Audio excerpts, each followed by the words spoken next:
Farid Demsdeba nous a rejoint. Bonjour, vous êtes fondateur du mouvement citoyen pour l'Algérie, un cercle de pensée consultatif dans la lignée du Hirak, le mouvement de contestation en Algérie. D'ailleurs, aujourd'hui, on annonce une nouvelle marée humaine pour protester contre l'élection au premier tour d'Abdelmadjid Tebboune. Est-ce que vous avez des informations concernant cette nouvelle manifestation? Aujourd'hui, les images ne nous sont pas encore parvenues. Écoutez, oui, j'ai eu des retours de la part de plusieurs membres du mouvement citoyen pour l'Algérie, en Algérie, donc sur le territoire national justement, de nouvelles marées humaines dans plusieurs villes en Algérie, notamment dans la capitale. Donc voilà, 43e vendredi, où les Algériens, malgré le boycott des élections, est sorti en masse, ne reconnaissent pas ce président choisi par l'état-major.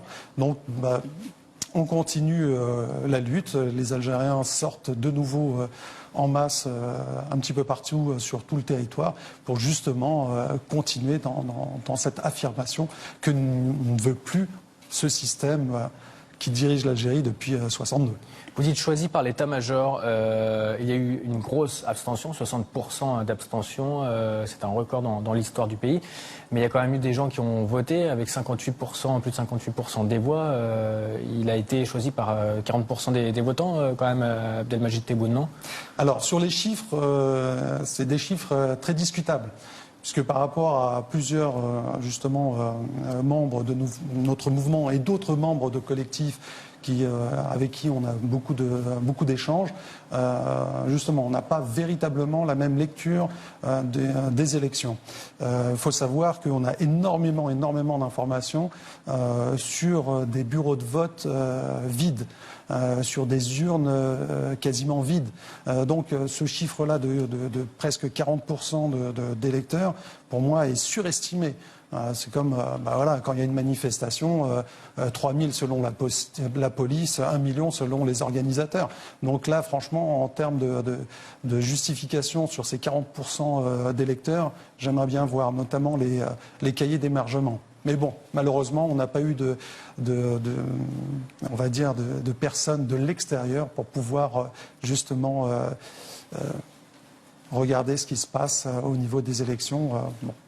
Justement, vous parlez des personnes extérieures. Pour l'instant, si je ne m'abuse, il n'y a pas de réaction à l'international. Comment est-ce que ça s'explique? De toute façon, il n'y a jamais eu de réaction réelle en faveur du Hirak depuis le 22 février. On n'a eu que on va dire, véritablement une certaine frilosité de la part de l'Europe, notamment, de la France en particulier, alors qu'une grosse communauté algérienne sur le territoire français, et on n'a pas eu de soutien véritablement marqué de la part des politiques. Et ça, on le regrette véritablement.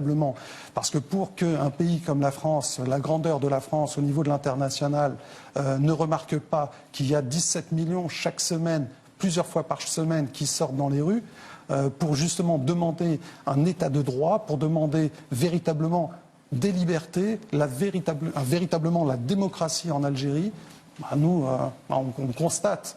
Quand vous dites 17 millions, ces chiffres, comment est-ce que vous les obtenez? C'est un petit peu les chiffres qui circulent. Malheureusement, il n'y a pas véritablement de centre de sondage qui calcule, mais c'est selon les artères. Vous avez le nombre d'artères, vous imaginez, vous faites le calcul, je n'ai pas les calculs savants, le nombre de personnes qu'il peut y avoir par ligne, sur le nombre de métrages, le nombre de villes, et vous faites le calcul, et croyez-moi qu'on arrive facilement à ce genre de chiffres. On parlait des réactions internationales, vous parliez de la France, on le verra un petit peu plus tard dans le JT, Emmanuel Macron notamment a réagi comme d'autres personnes internationales par rapport aux élections en Grande-Bretagne. Est-ce que vous attendez à une réaction d'Emmanuel Macron ou à d'autres personnalités politiques importantes suite à l'élection d'Abdelmadjid Tebboune? Déjà qu'ils prennent acte comme quoi il y a la forte contestation, justement, le fait qu'il y ait une grande abstention de la part du peuple algérien, qu'ils ont boycotté en masse ce scrutin.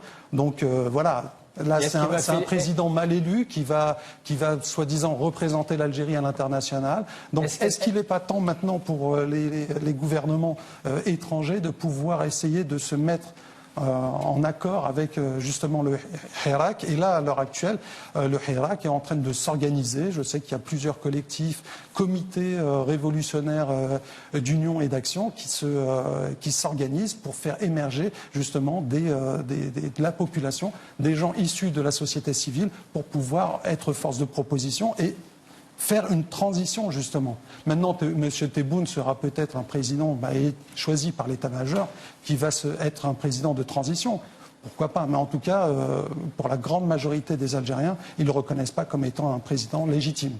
C'est le mot de la fin. Merci Farid Emsdeba d'avoir répondu à nos questions. Je rappelle que vous êtes fondateur du mouvement citoyen pour l'Algérie, un cercle de pensée consultatif dans la lignée du Hirak, le mouvement de contestation en Algérie. Merci.